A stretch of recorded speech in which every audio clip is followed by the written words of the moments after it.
Listen to me, kid. Pull up a stool, grab a cup of Sabine wine, and pay attention. You look at a mule, and you just see a stubborn, braying beast and a pile of dung. But you want to know what you're really looking at?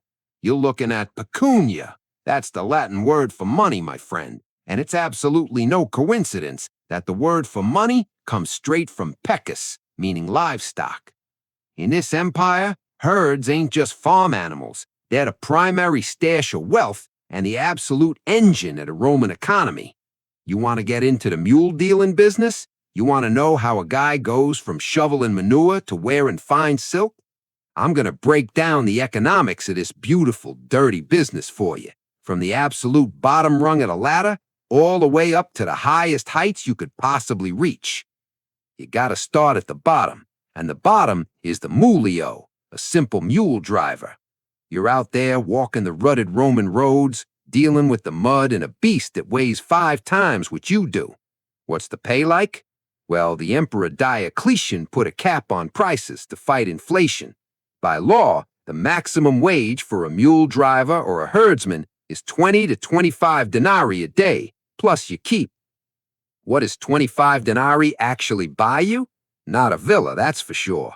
A single pound of pork will run you 12 denarii, and a pint of plain wine is about 8 denarii. A basic pair of driver's boots without hobnails will set you back 60 denarii, meaning you work almost 3 days just to cover your feet.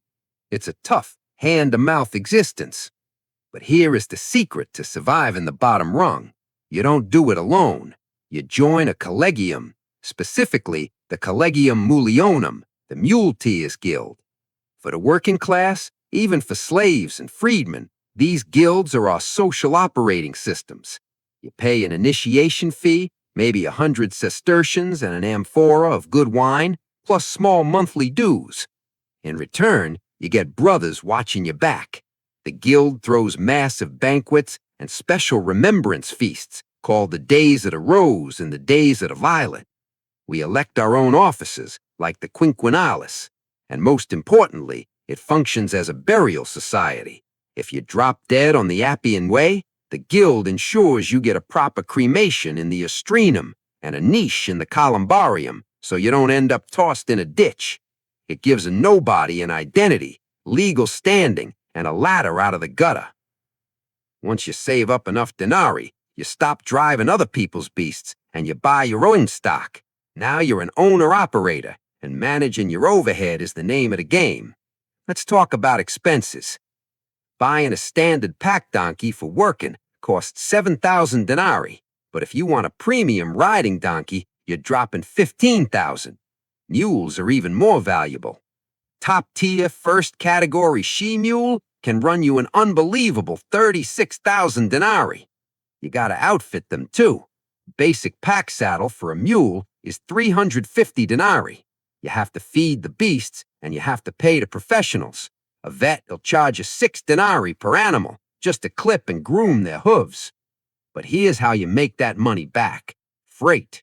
Hauling a load of firewood on a mule, it'll gross you 30 denarii. If you run a whole freight wagon, the legally capped fee for inland transport is 12 denarii for every single mile. But you gotta be smart, because Roman law is strictly enforced by the aediles curiales, the magistrates who regulate the public markets. If you sell a beast with a hidden defect, say a horse with glanders, a cow with tuberculosis, or a mule with behavioral issues like cribbing, you are strictly liable, even if there was no fraud and you didn't know the beast was sick. They can hit you with an actio redhibitoria to cancel the sale and demand a full refund within 14 to 21 days. Or they can hit you with an actio quanti minoris to force you to reduce the price. So play it straight. You build a reputation for healthy animals, and the big buyers will come.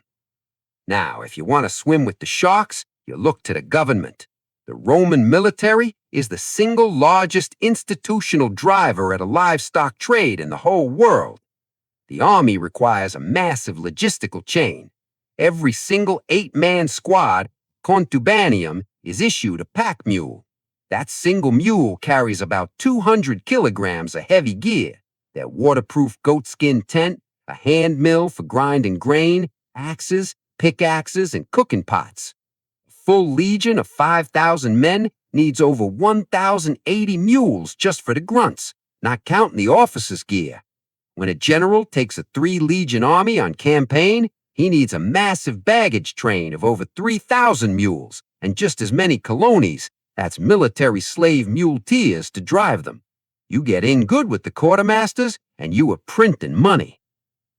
Then there's the Cursus Publicus, the state courier network established by Augustus, based on the old Persian system. The fast section, the Cursus Velox, runs entirely on saddle horses and mules to move intelligence and officials. Only people with a special imperial permit, a diploma, can use it. The government relies on private contractors, known as mancipes, to run the change stations along the highways. If you become a manceps, you might be required to keep up to 40 fresh horses and mules ready at all times. Couriers riding these relays cover 5 to 8 stages a day, traveling 38 to 62 miles normally, or up to 100 miles in an emergency. Running a courier service means you control the hardware of the empire's communication. It's a guaranteed state-backed revenue stream. But let's say you master all of that. You don't want to smell like sweat and manure anymore. You transition from a simple mercator, a trader who physically travels with his goods, to a negotiator pecuarius, a big-time financier and livestock dealer. As a negotiator, you operate in the upper economic tiers, organizing massive market movements and providing credit. You leverage the urban demand in places like the Forum Boreum in Rome. You also invest heavily in the highly organized seasonal migration of livestock. Your drovers move millions of sheep and cattle along dedicated public routes called calles or tratturi. In regions like Abruzzo, up to 3 million sheep are grazed this way. You pay taxes at the custom houses like the dogana, but the profit from the wool, leather, and meat is staggering. You essentially bridge the gap between 30 commerce and the traditional landed aristocracy. Want to know what ultimate success looks like? Let me tell you about a freedman named Gaius Caecilius Claudius Isidorus. He wasn't born an aristocrat. He worked his way up.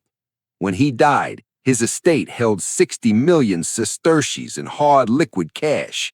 He owned 4,116 slaves, 3,600 pairs of oxen, and a mind-blowing 250,000 sheep and other livestock. Those 3,600 pairs of oxen represented enough draft power to cultivate a small kingdom, and his massive sheep flocks fueled the textile industry. That is the astronomical power of the livestock trade. Don't think even that's as far as it can go. Ever heard of the Emperor Vespasian? His family was running low on luck, so he went into the mule dealing business, doing those big military contracts I mentioned. He knew exactly what you're learning today. Mules mean pecunia, and pecunia means power. So don't let anyone look down their nose at you. You learn the trade, join the collegium for protection, and you manage your overhead. You secure those sweet military contracts, and you use that capital to finance the empire as a negotiator. You play your cards right, kid, and one day you won't be walking behind a mule. You'll be sitting in a marble villa while 1,000 mules walk for you. Capiche? By the way, kid, you want to know more about how to make a buck at some time in the past? Just smash that subscribe button and you can check out my other guides. Oh, if you don't mind, give a guy a like, 'cause you know it really helps.